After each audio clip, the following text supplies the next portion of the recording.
Hey guys, so welcome to my YouTube channel. So आज हम पढ़ेंगे द ब्रिटिश कॉन्स्टिट्यूशन। आज हम ब्रिटेन के कॉन्स्टिट्यूशन को पढ़ेंगे। एंड ब्रिटेन का कॉन्स्टिट्यूशन देखा जाए तो कहीं ना कहीं यूनिक है। उसका एक फीचर जो है वो सारे कॉन्स्टिट्यूशन से बहुत डिफरेंट है, इसलिए वो एक फीचर जो है उस कॉन्स्टिट्यूशन को यूनिक बना देता है।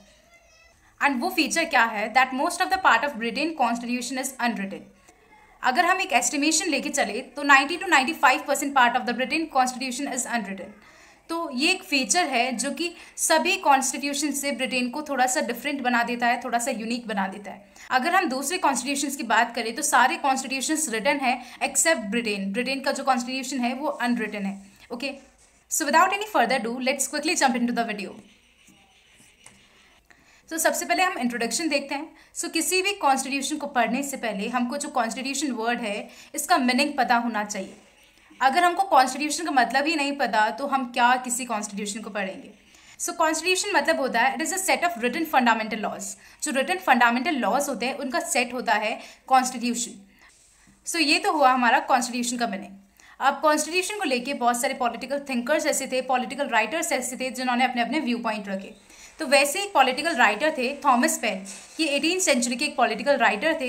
इन्होंने अपनी किसी बुक में या किसी आर्टिकल में ऐसा लिखा था, अगर कोई कॉन्स्टिट्यूशन रिटन फॉर्म में नहीं है किसी कंट्री में तो वहाँ पे कोई कॉन्स्टिट्यूशन एग्जिस्ट ही नहीं करता। तो उन्होंने ये लिखा था कि अगर कॉन्स्टिट्यूशन रिटन फॉर्म में प्रेजेंट नहीं है किसी कंट्री में तो वहाँ पे कोई कॉन्स्टिट्यूशन एग्जिस्ट ही नहीं करता। वैसे ही एक और राइटर थे टॉकविले। उन्होंने ये लिखा था कि जो इंग्लैंड है वहाँ पे कोई भी कॉन्स्टिट्यूशन एग्जिस्ट ही नहीं करता। वाई? क्योंकि वहाँ का जो कॉन्स्टिट्यूशन है वो अनरिटन है। सेकंड, वहाँ पे जो पार्लियामेंट है वो उसके कॉन्स्टिट्यूशन में कुछ भी चेंजेस नहीं कर सकती। सो ये दो रीजंस दिए थे टॉकविले ने कि वो क्यों ऐसा मानते हैं कि इंग्लैंड में कोई भी कॉन्स्टिट्यूशन एग्जिस्ट नहीं करता। बट अगर देखा जाए तो ये दोनों जो व्यूज़ थे जो कि थॉमस पेन एंड टॉकविले ने दिए थे वो दोनों गलत थे। हाँ, ये चीज़ करेक्ट है कि जो ब्रिटेन का कॉन्स्टिट्यूशन है उसका मोस्ट ऑफ द पार्ट जो है वो अनरिटन है। बट आप ये नहीं कह सकते कि वहाँ पे कोई कॉन्स्टिट्यूशन एग्जिस्ट ही नहीं करता क्योंकि वो अनरिटन है। क्योंकि जो ब्रिटेन का कॉन्स्टिट्यूशन है वो चेंजिंग सर्कमस्टांसेस के साथ चेंज हुआ है एंड वो एक रिजल्ट है डेवलपमेंट प्रोसेस का। सो वो बहुत सारी चीज़ों के ऊपर बेस्ड है, लाइक जुडिशियल डिसीजंस, कन्वेंशंस और ट्रेडिशंस एंड सेवरल चार्टर्स। सो इन सब चीज़ों के ऊपर बेस्ड है, इसलिए आप ये नहीं कह सकते कि वहाँ पे कोई कॉन्स्टिट्यूशन एग्जिस्ट नहीं करता। हाँ, उसका मोस्ट ऑफ द पार्ट जो है वो अनरिटन है, बट अगर हम रियलिटी में देखें तो वहाँ पे कॉन्स्टिट्यूशन एग्जिस्ट करता है। सो नाउ अब हम देखते हैं the features of the British constitution कि जो ब्रिटिश कॉन्स्टिट्यूशन है उसकी क्या क्या फीचर्स है। तो सबसे इंपॉर्टेंट फीचर आता है हमारा that the British constitution is mainly unwritten and partially written, जिसकी हम कब से बात कर रहे थे कि जो हमारा ब्रिटिश कॉन्स्टिट्यूशन है, ये जो ब्रिटेन का कॉन्स्टिट्यूशन है उसका मोस्ट ऑफ द पार्ट जो है वो अनरिटन है एंड थोड़ा सा पार्ट जो है वो रिटन है। और यही चीज़ अगर हम कंपेयर करें इंडिया से तो इंडिया में जो है रिटन कॉन्स्टिट्यूशन है। फ्रांस में देखें तो फ्रांस में भी रिटन है। अमेरिका में देखें तो अमेरिका में भी रिटन कॉन्स्टिट्यूशन है। तो एक ब्रिटेन एक ऐसा कॉन्स्टिट्यूशन है जहाँ पे कॉन्स्टिट्यूशन जो है वो ऑलमोस्ट अनरिटन है एंड अदर कंट्रीज में सब जगह रिटन है। So now the second feature is that it is an evolved constitution कि जो ब्रिटेन कॉन्स्टिट्यूशन है ये एक इवॉल्व्ड कॉन्स्टिट्यूशन है। इसका धीरे धीरे इवोल्यूशन हुआ है। लाइक अगर हम बात करें फ्रेंच कॉन्स्टिट्यूशन की तो वो भी एक इवॉल्व्ड कॉन्स्टिट्यूशन है, धीरे धीरे उसका भी इवोल्यूशन हुआ है। So now the third feature is unitary form of government. तो जो ब्रिटेन है वहाँ पे यूनिटरी फॉर्म ऑफ गवर्नमेंट है। सो यूनिटरी फॉर्म ऑफ गवर्नमेंट मतलब क्या होता है? जब सारी पार्ट्स जो है वो सेंटर के पास होती है तो हम उसको बोलते हैं unitary form of government. And जब पार्ट्स सेंटर एंड स्टेट के बीच में डिवाइड हो जाती है, जब पार्ट्स का डिवीजन हो जाता है बिटवीन सेंटर एंड स्टेट, तब हम उसको बोलते हैं फेडरल फॉर्म ऑफ गवर्नमेंट। तो जो ब्रिटेन है वहाँ पे यूनिटरी फॉर्म ऑफ गवर्नमेंट है, मतलब वहाँ पे सेंटर के पास सारी पार्ट्स है। सो अगर हम हमारे इंडिया की बात करें तो हमारा इंडिया ना तो यूनिटरी है ना ही फेडरल है। हमारा इंडिया जो है वो क्वासी फेडरल है। ओके, क्वासी फेडरल मतलब क्या है? कुछ फीचर्स यूनिटरी के हैं एंड कुछ फीचर्स फेडरल के हैं। तो हम ये नहीं कह सकते कि वो completely unitary form of government को फॉलो करता है या फिर completely federal form of government को फॉलो करता है।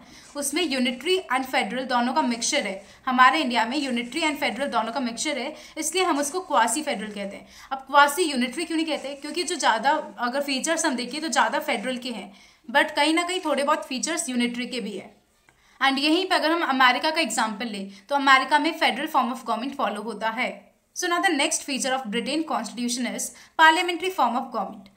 जो ब्रिटेन है वो पार्लियामेंट्री फॉर्म ऑफ गवर्नमेंट को फॉलो करता है। दैट मीन्स वहाँ की जो एग्जीक्यूटिव है वो लेजिस्लेचर को रिस्पॉन्सिबल होते हैं, लेजिस्लेचर को आंसरेबल होते हैं। Okay, so the next feature is dual executive.